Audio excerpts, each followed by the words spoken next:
লেবাননে এই মুহূর্তে একটি ভয়াবহ অবস্থা বিরাজ করছে। গত সপ্তাহে যখন পেজার বিস্ফোরণ এবং ওকিটকি বিস্ফোরণ হয়েছিল, তখন থেকে কিন্তু পরিস্থিতি আস্তে আস্তে অবনতি হচ্ছিল। পরবর্তীতে ইসরায়েল তাদের আক্রমণের মাত্রা বাড়িয়ে দেয় এবং হিজবুল্লাহ পাল্টাপাল্টি তারা আক্রমণ করতে থাকে।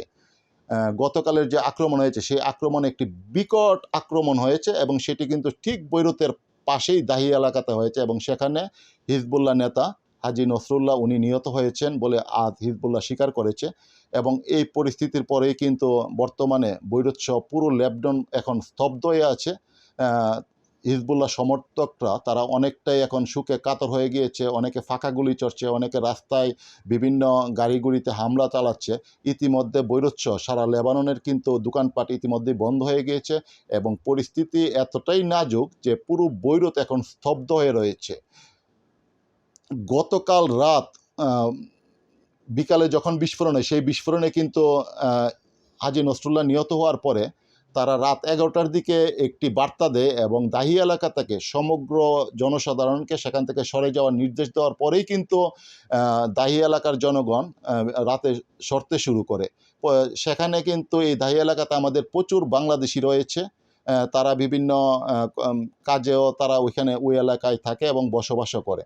তো যখন এই সতর্কবার্তা পাওয়ার পরে কিন্তু আমরা বিভিন্ন লেবাননের বিভিন্ন সামাজিক কমিউনিটি, সামাজিক সংগঠন তারা বিভিন্ন বার্তার মাধ্যমে এইসব প্রবাসী বাংলাদেশিদেরকে তারা বিভিন্ন স্থানে স্থানান্তরিত করে। অনেকে আবার নিরাপদ আশ্রয় না পেয়ে তারা কিন্তু রাস্তায়ও রাত কাটাতে হয়েছে।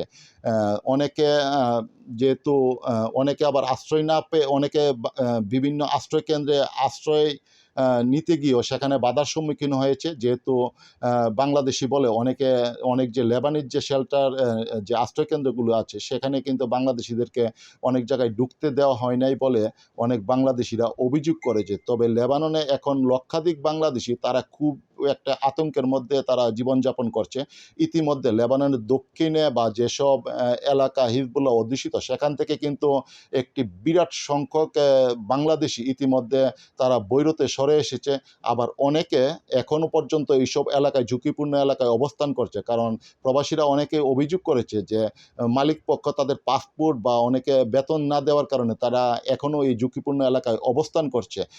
জানি না তাদের ভাগ্যে কী ঘটেছে। তবে বৈরুতে যারা অবস্থায় এখন লেবাননের দক্ষিণ অঞ্চল থেকে বৈরুতে আশ্রয়ের জন্য ফিরে আসছে, তাদের মধ্যে অনেকেই কিন্তু এখনও আশ্রয় পায় নাই। আবার যদিও বিভিন্ন বন্ধুবান্ধব বা অনেকের কাছে আশ্রয় পেলেও যেটা সাময়িক সময়ের জন্য, তবে নিরাপদ আশ্রয়ের খুঁজে এখনও বাংলাদেশিরা অনেক জায়গায় তারা হন্যায় ঘুরছে। তবে লেবাননের বর্তমানে বাংলাদেশিরা অনেকটাই আতঙ্কগ্রস্ত।